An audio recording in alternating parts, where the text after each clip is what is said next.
Assalamualaikum warahmatullahi wabarakatuh. Kembali lagi kawan-kawan semua. Kemarin kita sudah roadshow ke Berau. Sekarang lanjut lagi ke Kutim. Jadi ini menuju pulang arah ke Kutim. Ada DPM dan DPA Kutim yang bakal kita mau kunjungi. Seperti apa usahanya, bagaimana, kita lihat nanti. Jadi perjalanan dari Bolu cukup melelahkan. Kemarin sore kita berangkat dari jam 8 malam.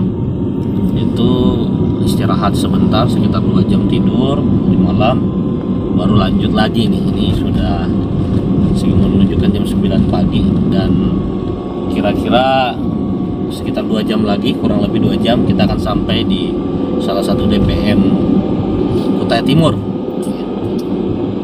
Kita akan coba banyak diskusi dengan nanti di sana. Ini salah satu silaturahim penguatan jejaring antara DPM, DPA, Kementerian Pertanian, khususnya wilayah Kalimantan Timur. Buat kawan-kawan, ini bagian dari penguatan kita semua. Jadi jangan lelah untuk saling menyemangati. Selama masih bisa kita berkomunikasi, kita lakukan, insya Allah. Sekwil udah mulai lelah sepertinya. Monyet oh lain. Oh bukan, ini wilayah monyet memang. Tapi jangan juga panggil monyet, Pak. Luar biasa. Jadi ini sambil perjalanan nih. Kita lagi nunggu monyet lewat, nggak ada yang lewat. Nunggu monyet ya? Iya, nunggu monyet. Siap. Truk sawit aja sama solar yang lewat. Truk sawit sama solar. Habis sudah rumahnya monyet. Wow. Luar biasa, perjalanan panjang. Luar biasa, guys. Wah, satu udah tumbal kayaknya itu di belakang. Luar biasa udah. udah ngodok. Perjalanan luar biasa, memang rusak. Wah, rusak banget malahan. Tapi ya kita nikmati saja. Seninya hidup berjalan di Kalimantan Timur ya begini, bukan antara 1 kilo 2 kiloan gitu. Ini udah benar-benar memakan waktu. Perjalanan dari Samarinda itu kita tembus ke Berau 21 jam dan sangat memuas. Ini tanaman-tanamannya. Wah, di sana itu luas tuh. Wah, luar biasa. Yang trikku kalau pakai tangki 15 liter berapa takaran? Dia cukup pakai setengah gelas. Setengah gelas. Timun. Kan permainannya itu kan nggak boleh langsung digunakan dulu. Kita harus hidupkan dia. Luar biasa. Ini produk timunnya. Jangan gula putih, kalau gula putih kan bisa dibuat. Jadi setelah dikasih gula merah itu baru bisa dipakai. Ya beberapa jam, 3 jam lah. Mantap. Ini produk-produk. Jadi kita kan harus persiapkan dulu amunisi baru kita bermain. Jadi kayaknya kalau kita gini agak susah ya berubah mindset petani yang Memang susah. Cuman ada beberapa petani sekarang yang khususnya di Kaliorang sudah mulai beralih ke situ. Alhamdulillah kita sering komunikasi dengan mereka kan. Kalau untuk langsung memang berat. kayaknya malah dimusuhi ya. Iya, benar. Apa yang penting kan kita niatnya baik. Oke, assalamualaikum warahmatullahi wabarakatuh. Kita lanjut. Kita sudah sampai di kebun tempat petani milenial dari Kutim. Mas Zainal, salah satu duta petani milenial Kalimantan Timur untuk wilayah Kutai Timur gitu. Gimana Mas Zainal kabarnya? Alhamdulillah sehat-sehat. Oke, sip. Ini tanaman yang hari ini ditanam ini apa aja Mas Zainal? Ada beberapa jenis tanaman yang kita budidayakan untuk bulan ini. Yang pertama ada timun, gambas, kacang panjang, pare, dan buncis. Oh, buncis. Nah, insya Allah sayuran hijaunya juga sudah mulai ditabur. Oh, sayuran hijau udah mulai tabur. Apa aja sayuran hijau?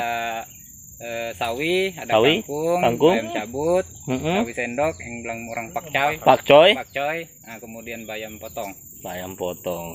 Ini luar biasa karena ini kompleks asli. yang jadikan keunggulan di sini sayur-sayurannya itu tanamannya karena organik. Jadi buatnya itu POC organik, pestisida organik gitu. Itu gimana ceritanya Mas? Kok bisa mulai? Ya awalnya sebenarnya sih awalnya masih bermain di kimia. Kebetulan di 2019 itu bertemu dengan praktisi organik. Kebetulan di kebun ini juga beliau berkunjung ke sini. Di sini? Iya. Wow. Ini jadi mulailah kita di situ bermain di organik. Kalau dihitung itu udah berapa tahun ini Mas? Mulai. Kalau untuk khusus di Kaliorang baru 2 tahun. 2 tahun. Cuman sebelumnya di Pasca Tambang itu dari tahun 2017. 2017 luar biasa. Ini kalau Pasca Tambang kemarin ya dibandingkan ini kerja tambang dibandingkan pertanian, lebih menarik mana Mas Zainal? Saya sih lebih menarik di pertanian. Karena kalau di tambang itu di bawah telunjuk orang. Oh. Kalau sekarang kita yang nunjuk orang. Oke, siap. Lagian pula jangan remehkan di pertanian loh. Di pertanian ini mampu membuka peluang usaha untuk teman-teman. Mau dari segi budidayanya bahkan ke pemasarannya seperti itu. Jadi semua dapat tuh. Siap. Ini pesan buat teman-teman petani milenial di Kalimantan Timur bahwa ternyata kerja di tambang itu tidak semenarik-menarik banget gitu loh. Bahkan ternyata masih ada sesuatu pekerjaan bisa memberdayakan orang lain, bahkan tidak akan mati. Salah satunya bertani. Oke, mungkin ini dulu. Kita lanjut untuk keliling-keliling. Thank you Mas. Siap. Halo, oke. Ini kita lagi di kebun nih. Suasana makan di kebun kayak apa sih? Ini benar-benar saya rasakan di kampung. Ini benar-benar nih. Aduh, luar biasa. Ayo Bang. Mas Bayu, udah ambil duluan dia nah. Ini suasana di kampung nih. Betul-betul menikmati suasana di kampung. Ini POC, lelenya ada ya? Ada. Oke. Jadi kalau kita mau buat PSB bisa menggunakan air kolam ini. Lebih bagus juga. Jadi kalau pengaplikasiannya langsung boleh, hanya saja dalam masa vegetatifnya, generatifnya pembuahannya itu agak lambat. Jadi untuk keseimbangannya kita kasih petsin. Oh, tambahin petsin ya untuk keseimbangan. Jadi petsinnya itu 1 sendok untuk 16 liter air. 16 liter air. Oke. Gimana mahasiswa calon sarjana? Mantap nih. Mantap Pak Sekwil ya. Ini luar biasa. Jadi tadi POC-nya ada nih. Jadi buat POC langsung dari kolam ikan juga bisa. Luar biasa. Mantap. Nanti kalau andai kata ada ternak kita lebih bagus lagi. Jadi alternatifnya di situ kita di magotnya. Ya kan? Ujung-ujungnya di magot lagi. Itu salah satu usaha budidaya yang bakal dipengeni sama Pak Sekwil. Itu sangat mudah kalau kita mau mancing maggot itu. Iya. Gampang itu. Gampang banget. Luar biasa. Ini pakannya maggot di sini apa? Pakan maggot itu kan banyak tuh buah-buahan pepaya. Siap. Ya Betul. Jadi organik itu kita anukan. Oke. Siap. Oke, thank you Mas Zainal. Siap. Ini POC-nya lagi dibuat.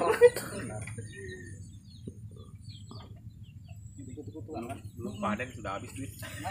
Gila. Saya dari bermain dari tomat awalnya pasar itu racun sama. POC. Mana? Ada nih.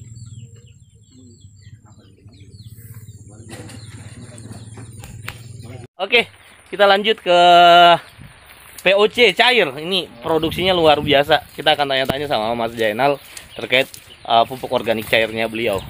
Karena selain di botol ternyata ada skala besar ini, terpal. Ini. Coba kita lihat ya. Ini POC-nya ada beberapa ini. Ada 3, 1, 2, di sana juga ada 1 itu. Nah, itu di sana. Oke. Gimana Mas Zainal? Ini apa aja nih kita, Mas Zainal, yang dibawa nih? Kalau di sini yang pertama bahannya kan kita gunakan di kotoran hewan. Kotoran hewan. Nah, kotoran hewan kita tinggal cari apa yang mudah didapat kotorannya. Oke, apa yang mudah didapat? Mau dari kotoran kambing, kemudian walet, kemudian ayam boleh, silakan. Nah, kemudian yang hijauannya bisa dari lantoro, daun gamal, dan kelor. Kita masukkan aja semua di sini. Oke. Jadi kalau berbicara masalah unsur haranya, apa aja sih yang ada kandungannya di dalam itu harus diuji lab. Oh, harus diuji lab. Oke. Saat ini uji lab kita langsung di tanaman.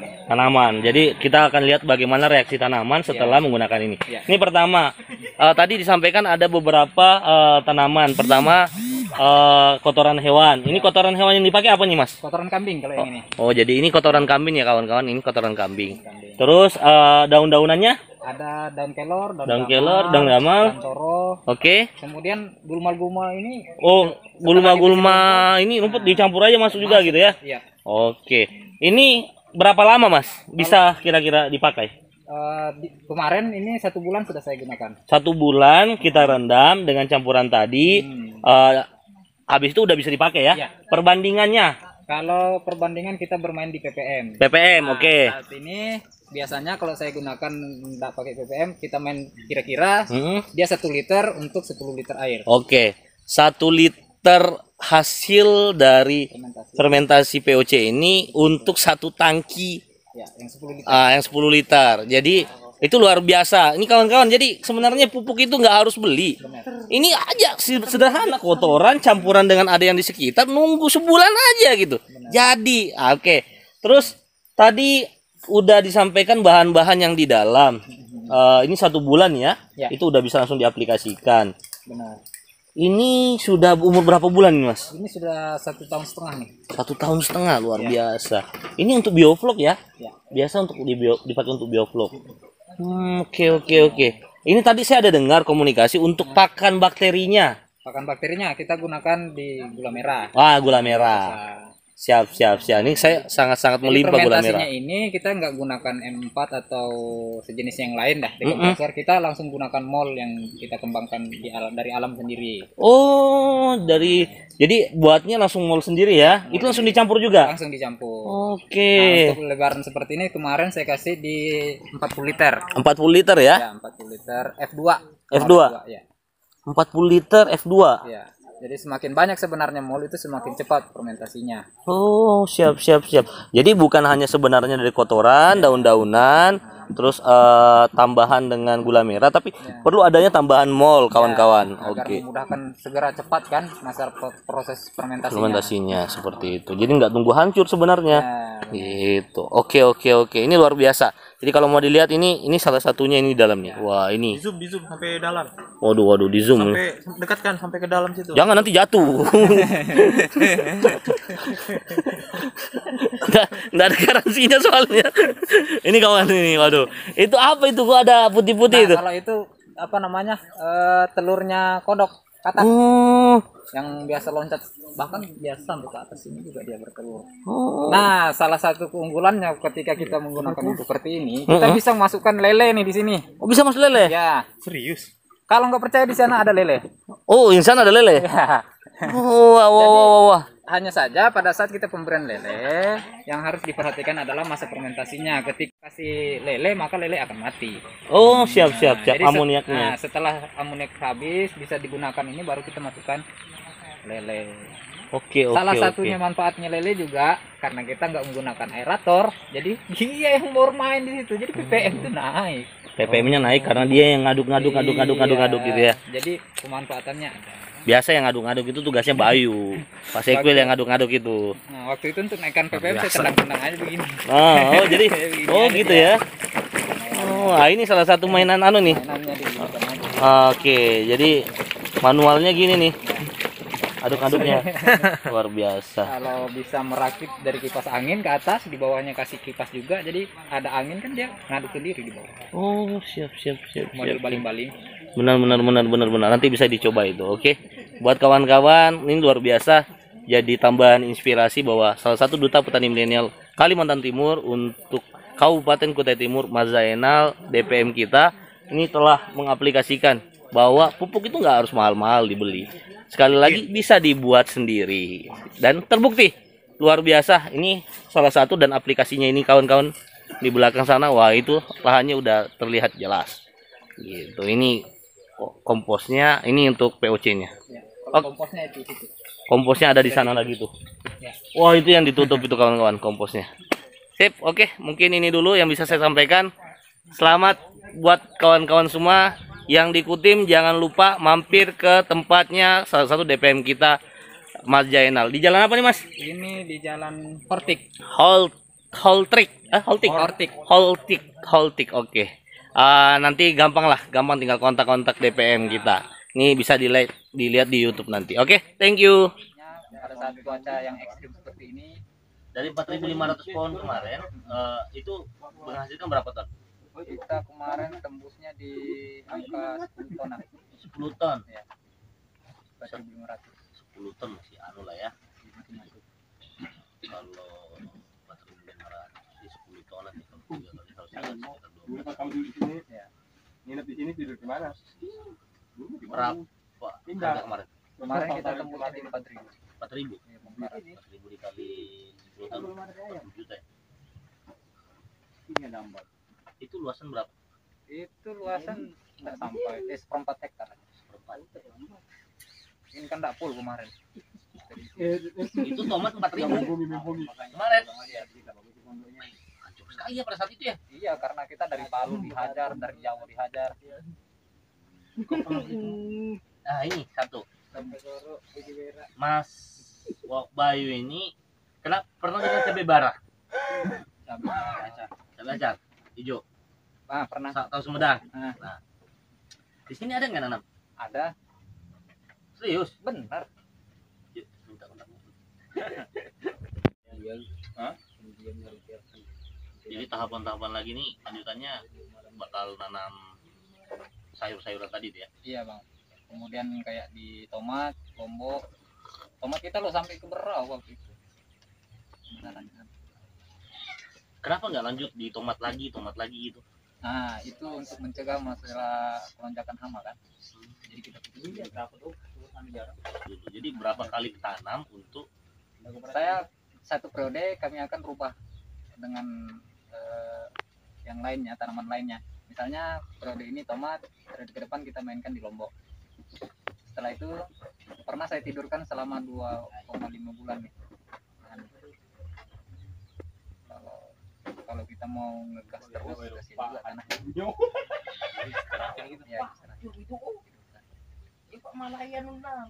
kontinuitas agak susah berarti ya? tidak sebenarnya, hanya saja kemarin kan memang saya mau tidurkan dulu nih. Setelah saya kasih perlakuan Kayak tomat aja gitu. Kalau sekali panen tomat terus nggak ada panen lanjutannya gimana? bisa, nanti kita kan kemarin kita bermainnya langsung genjot sekian ribu pohon. Oh gitu. Nah, kenapa demikian? Karena hasilnya kan mau langsung menjadikan alat kan. Nah, kalau untuk kontinunya nanti misalnya 1 bulan kita bermainnya 2.000 pohon. Bulan berikutnya nanam lagi nih. Jadi kontinu dia. Nah kita coba bahas nih hitungan ya.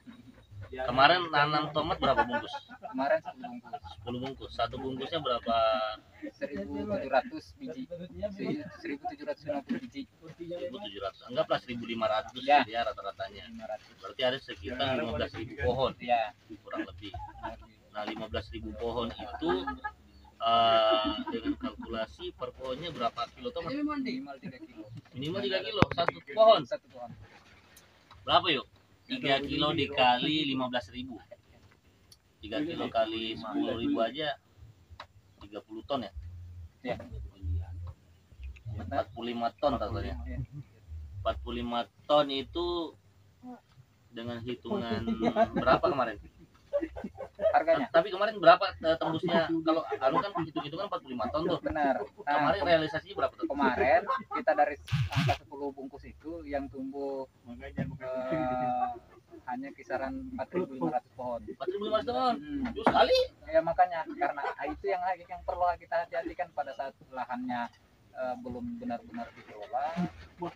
Nah, itu yang pengalaman semua itu. Berapa bungkus hilang itu? Makanya. Hitungannya. Benar. Nah, kemudian dari segi penyakitnya Sama aja itu bang, nggak ada bedanya. Hanya saja memang permainan dari segi bisnis kita nggak bisa melarang juga itu. Dapat berapa tadi? Oh kami kemarin dapat di angka 65.000 bongkaran. Oh iya. Kalau 60.000 tembus 100. Dan ini adik-adik sekarang buka lahannya juga untuk khusus lombok cabai. Nah, nanti di sana cabai, di sini dengan hortik berapa aja yang dia nah, kami sudah ada buka 2 hektar lagi. Mantap. Jadi buat teman-teman cabai prospek Pak ya. Jelas. Intinya kalau cabai mau kaya mau miskin nanam cabai. Cabai itu ada merahnya, ada cabai lalapnya. Kalau cabai itu dari beberapa varietas cabai, lebih tertarik nanam cabai yang mana? Kalau saya tertarik di cabai tiung. Tiung. Yang kuning berarti? Iya. Yang kuning ke merah. Yang kayak stabilo itu. Kenapa nggak main di yang kayak cabai tiung besar juga, cuman warnanya hijau? Pernah kami main di sini, bahkan bibitnya sudah ada. Yang tadi harga 65.000 kan ya? Nah kalau cabai tadi yang kuning itu harganya kan hancur betul tuh. Hancur betul. 10.000 bahkan di bawah itu ada. Nah tapi kalau yang hijau tadi pernah nggak dengar harganya hancur? Dia hancur-hancurnya yang lombok besar. Saya pernah bang, lombok hijau besar itu 10.000. Bukan lombok hijau anu loh ya? Lombok hijau besar. Yang bagaimana kamu maksudnya? Yang besar kan? Lombok acar. Oh, lombok acar itu jarang, 15.000 ya 1 kilo. Yang kecil itu kan? Oh. Berapa? 15.000 hancur-hancurnya harga. Berapa bulan terakhir? Tapi kan dari tahun kemarin sampai tahun sekarang nggak pernah turun. Keren. Nah, apalagi sekarang kita tahu sendiri kondisinya sekarang di apa kan? Di mana-mana cuaca seperti ini. Jadi kesempatan sekali sebenarnya. Dan sekarang sebenarnya kalau saya mau naruh, kalau ada barang pun 500 kilo pun timun per hari siap turun dengan barang. Itu lempar ke atas. Khusus setengah ton. Dengan harga 5.000. timun itu saya dengar dengan harga 3.000 saja petani masih untung. Jangan 3.000 bang, 2.000. 2.000. 2.000. Apalagi kita bermain seperti ini.